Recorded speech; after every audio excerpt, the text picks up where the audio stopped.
Again good morning students. मैं समझता हूँ आप घर पे बिल्कुल स्वस्थ हो गए, ठीक हो गए। आई एम आल्सो, मैं भी ठीक हूँ बेटा। ओके, आज हम लोग बेटा we will discuss solved NCERT questions जो आपकी बुक में हैं, चैप्टर से टॉपिक से रिलेटेड, वो हम लोग डिस्कस करेंगे बेटा। आज उनको समझने की कोशिश करेंगे। ठीक है बेटा, देखते हैं कौन कौन से क्वेश्चन है बेटा।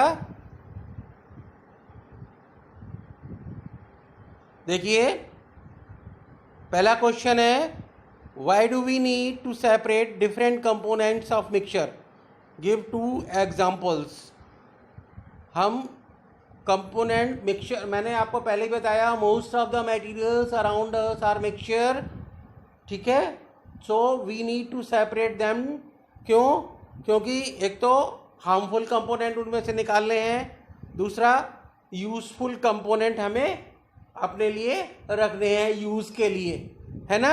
तो उसके 2 एग्जाम्पल के साथ हम लोग अभी आज डिस्कस करेंगे कौन कौन से एग्जाम्पल्स हैं। देखिए, तो ये समझ आ गया क्वेश्चन, तो कि क्यों सेपरेट करते हैं कंपोनेंट्स ऑफ मिक्सचर, उसके 2 एग्जाम्पल के साथ हम लोग आज डिस्कस करेंगे। क्या है? We have to separate different component of mixture for different reasons. कौन कौन से रीजंस हैं? पहला, टू रिमूव हार्मफुल कंपोनेंट्स, उसमें से हार्मफुल कंपोनेंट जो है मिक्सचर में प्रेजेंट, उसको अलग करना, अलग निकालना। Separation is done to remove harmful component from the valuable component.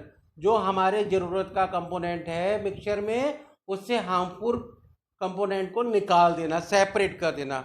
जैसे एग्जांपल देखिए, harmful salt can be removed from water in order to make it fit for drinking. आपको मालूम है, जो सी ओशन में वाटर सलाइन होता है, means salt present होता है, राइट? उसमें सॉल्ट प्रेजेंट होता है। तो क्या करते हैं बेटा, वो सॉल्ट को रिमूव किया जाता है, because that is harmful, that is of no use हमारी बॉडी के लिए, वो यूज का नहीं है। अगर हम उसको ड्रिंक करते हैं ऐसे ही सलाइन वाटर को, सॉल्टी वाटर को, that is harmful to our body, हमारी बॉडी के लिए हार्मफुल होता है। इसलिए to make fit water for drinking, that salty water, we have to remove salt from that, so that it should be, you can say, fit for drinking, हमारी drinking के लिए, हमारे कुकिंग के लिए, हमारी वॉशिंग के लिए वो फिट हो जाए। तो वो जो हार्मफुल सॉल्ट उसमें प्रेजेंट है उसको रिमूव करते हैं, और इस तरीके से हमारा यूजफुल वाटर हम we gain it, we obtain it. दूसरा, to obtain useful component, useful components लेने के लिए, ऑब्टेन करने के लिए। देखिए, in extraction of metals, metals मैंने बताया था आपको, metals mainly are found inside the earth. Metals जो होती हैं हमेशा बेटा अर्थ से मिलती हैं, चाहे वो सिल्वर हो, गोल्ड हो, कोई भी मेटल हो, आयरन हो, वो सब अर्थ के इनसाइड। तो आपको समझ सकते हो, अर्थ के इनसाइड से जब डग आउट होगी वो मिनरल फॉर्म में होगी, मीन्स उसमें बहुत से मटेरियल उसमें मिक्स होंगे, वो बड़ा मिक्सचर होगा, उसमें से हमें मेटल निकालना होगा। ठीक है बेटा, तो pure metal are obtained by using different chemical method. इस तरीके से गोल्ड है या सिल्वर है या आयरन है, उस मिनरल में से जो अर्थ के को डग आउट करके ऑब्टेन हुआ है, उनको डिफरेंट मेथड से हम सेपरेट करते हैं। जो उनमें मटेरियल्स प्रेजेंट होते हैं अनवांटेड, बेकार है ना, हमारे यूज के नहीं है, और जो हमारे यूज की मेटल है उसको ऑब्टेन कर लेते हैं।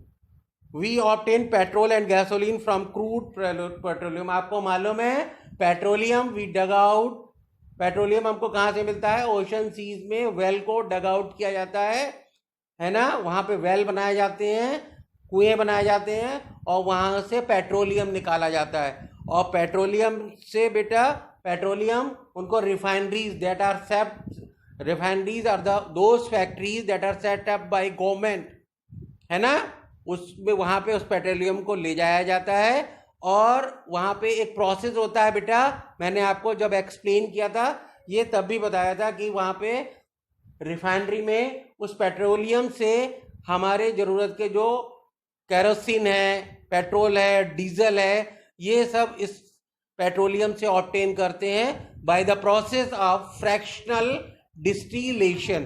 फ्रैक्शनल डिस्टिलेशन के प्रोसेस से वो हम ऑब्टेन करते हैं, राइट बेटा, उन रिफाइनरीज में। और अनवांटेड फ्रैक्शन जो पार्ट है पेट्रोलियम का उसको छोड़ देते हैं, वहीं रह जाता है, ठीक है बेटा।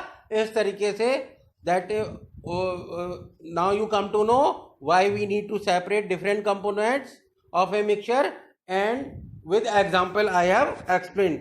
आई think you have got it. Next आगे देखिए क्या है। आगे क्वेश्चन है what is winnowing and where is it used. Winnowing क्या है और कहाँ ये यूज होता है। ये पिक्चर से आप समझ गए होंगे। विनोइंग जब मैंने एक्सप्लेन किया था तब भी ये पिक्चर डाली थी और एक्सप्लेन किया था। Winnowing is the process of separating heavier and lighter components. जो हैवियर कंपोनेंट्स हैं और लाइटर कंपोनेंट्स उन दोनों को सेपरेट करने का प्रोसेस है बाय यूजिंग विंड और ब्लोइंग एयर। विंड या एयर जो ब्लो करती है उसको अलग करके, ठीक है, उसको यूज करके, सॉरी, उसको विंड या ब्लोइंग एयर, विंड या ब्लोइंग एयर एक ही बात है, उसको उसके हेल्प से हम हैवियर जो मिक्सचर में हैवियर और लाइटर कंपोनेंट दोनों को सेपरेट करते हैं। फार्मर्स सेपरेट ग्रेन्स, ग्रेन्स को हस्क से सेपरेट करते हैं फार्मर्स। ग्रेन जो कल्टीवेशन के बाद क्रॉप आती है बेटा उसकी हार्वेस्टिंग होती है और हार्वेस्टिंग के बाद ये विनोइंग का प्रोसेस होता है जिसमें ग्रेन्स में हस्क को, ग्रेन्स और हस्क के मिक्सचर को सेपरेट किया जाता है। Because grains are heavier than husk, तो क्या होता है, जैसे देख रहे हैं आप, ये लेडी, ये वुमेन खड़ी हुई है एयर में, ऊपर से उसको मिक्सचर को डाल रही है। You can see in the picture grains are falling nearby because they are heavier, वो पास में गिर जा रहे हैं ग्रेन्स उसके। और husk because it is lighter, it moves away, it makes a, वहां पे एक ढेर बन जाता है हस्क का, ठीक है बेटा, एक गट्ठर सा बन जाता है हस्क का, ठीक है, क्योंकि वो हस्क है, वो जो है वो क्या है बेटा, लाइट है वेट में, वो दूर जाके गिर जाता है, आप समझ सकते हो ऐसे। और ग्रेन्स जो हैवियर हैं वो उसके पास में जाके गिर जाते हैं because they are heavier in weight. Okay, now you have got I think so this answer also. Next आगे देखिए, आगे क्या है बेटा, next question we will see how will you separate husk from dirt particles from a given sample of pearls before cooking. Cooking, ये देखिए बहुत common practice है, ये क्वेश्चन हमारे यहाँ घरों में रोज होता है कुकिंग के समय, है ना, कि उसमें husk from dirt particles from a given sample of pearls, pulses वगैरह जब कुक करने से पहले ये प्रोसेस हमारे घरों में डेली किया जाता है बेटा।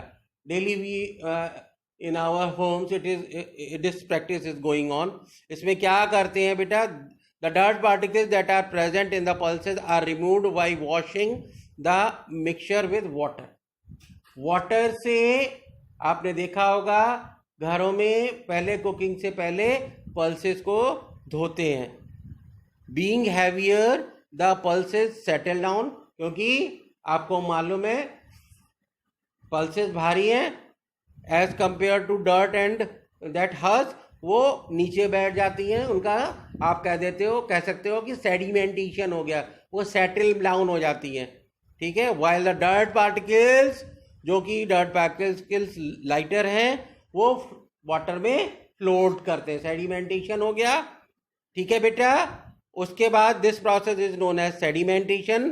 The dirt water can be removed by decantation. फिर उसके बाद क्या करते हैं, आपने घरों में भी देखा होगा बेटा, आपने धीरे धीरे वो वाटर जो ऊपर जिसमें डर्ट पार्टिकल्स हैं उसको और हस्क है उसको धीरे धीरे पोर करते हैं, पोर कर देते हैं, टिल्ट करके पोर कर देते हैं उस कंटेनर को, जिससे वो वाटर जो है वो अलग हो जाता है ना बेटा। और वो जिसमें डर्ट और वो हस्क प्रेजेंट है और हमको पल्सेस बॉटम में उसके हमको वी गेट देम। ओके बेटा, now students we will see next question. What is it, you see how will you separate husk और dust particles from a given sample of pulses before cooking, यानी कि cooking से पहले pulses से husk और dirt के particles जो कि पल्स के कंपैरिजन में थोड़े लाइटर होते हैं वेट में, कैसे सेपरेट करेंगे. This is common practice every day, it takes place in our homes बेटा. ठीक है बच्चों, देखिए the dirt particles that are present in the pulses are removed by washing the mixture with water. पहले क्या करते हैं बेटा, आपने देखा होगा घरों में पल्सेस को कुक करने से पहले वॉश किया जाता है. ठीक है, तो जो वॉश किया जाएगा तो क्या होगा बेटा, वो बाई मिक्सचर डर्ट पार्टिकल जो है वो उनको पहले मिक्सचर को हम आपको क्या करेंगे बेटा, वॉश करेंगे. Being heavier the pulses settle down, क्योंकि पल्सेस डर्ट और हस्क के कंपैरिजन में थोड़ी हैवी होती हैं, तो क्या होंगी बेटा, they will settle down at the bottom of the container. यही होगा. ठीक है, तो देखिए being heavier the pulses settle down while the dirt particles being lighter, और डस्ट पार्टिकल और हस्क के पार्टिकल्स वो जो है बेटा वो क्या है, वो थोड़े क्या है बेटा, वो लाइटर है वेट में, वो वाटर में फ्लोट करते रहते हैं. ठीक है, ठीक है, तो इस प्रोसेस में क्या हुआ कि पल्सेस के जो पल्सेस हैं वो हैवियर हैं, वो सेटल डाउन हो गई. तो इस तरीके से ये प्रोसेस पूरा हो गया सेडिमेंटेशन का, है ना. और the dirty water can be removed by method of डिकंटेशन.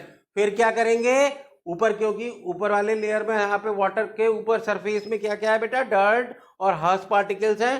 तो धीरे धीरे उस कंटेनर को हम टिल्ट करेंगे और विदाउट एनी डिस्टर्बेंस, बिना डिस्टर्ब किए उसको हम धीरे धीरे वो पानी को ऊपर वाली लेयर को वो हम ऊपर से हटा देंगे, उसको पोर कर देंगे दूसरे कंटेनर में या कहीं और. इस तरीके से डिकेंटेशन भी हो गया. ठीक है, leaving the pulses at the bottom. और इस तरीके से हमको बिल्कुल क्लीन पल्स, हमको साफ जो कुक करने में के लिए हमको we will get. Now we will see next question. अगला क्वेश्चन क्या है देखते हैं बेटा. देखिए, how will you separate sand and water from their mixture. Sand और वाटर का अगर मिक्सचर है उसको कैसे सेपरेट करेंगे. Sand is not soluble water in water, आपको मालूम है, it is insoluble in water. Sand has the mixture of the sand and water is separated either bye filtration. Filtration के प्रोसेस में आपको मालूम है क्या करते हैं, फिल्ट्रेशन के प्रोसेस में एक फनल में फिल्टर पेपर लगा दिया, नीचे एक कंटेनर या बीकर रख दिया, उसमें से और उस फनल में वो मिक्सचर जो है सैंड और वाटर का उसको धीरे धीरे पोर किया. आप देख सकते हो पिक्चर में कैसे कर रहे हैं. तो what will happen, water will pass through the filter, है ना, and because sand it is having larger particle, it will remain on the filter paper. So we can separate by using this filtration process the sand and water that is having in a that are present in a mixture. And second process also we can do, that is sedimentation and decantation. Sedimentation और डिकंडीशन तो अभी मैंने explain किया last वाले answer में. वही कि क्या होगी, सैंड जो होगी वो हैवियर है, वो सेटल डाउन हो जाएगी, वो सेडिमेंट बन जाएगी. और वाटर को बेटा क्या करेंगे, धीरे धीरे पोर करेंगे टिल्ट करके. और इस तरीके से we can separate by using sedimentation and decantation the mixture of the और you can say the constituents of a mixture that is having water and sand. I think you have got बेटा, मुझे लगता है आपको समझ में आ गया होगा.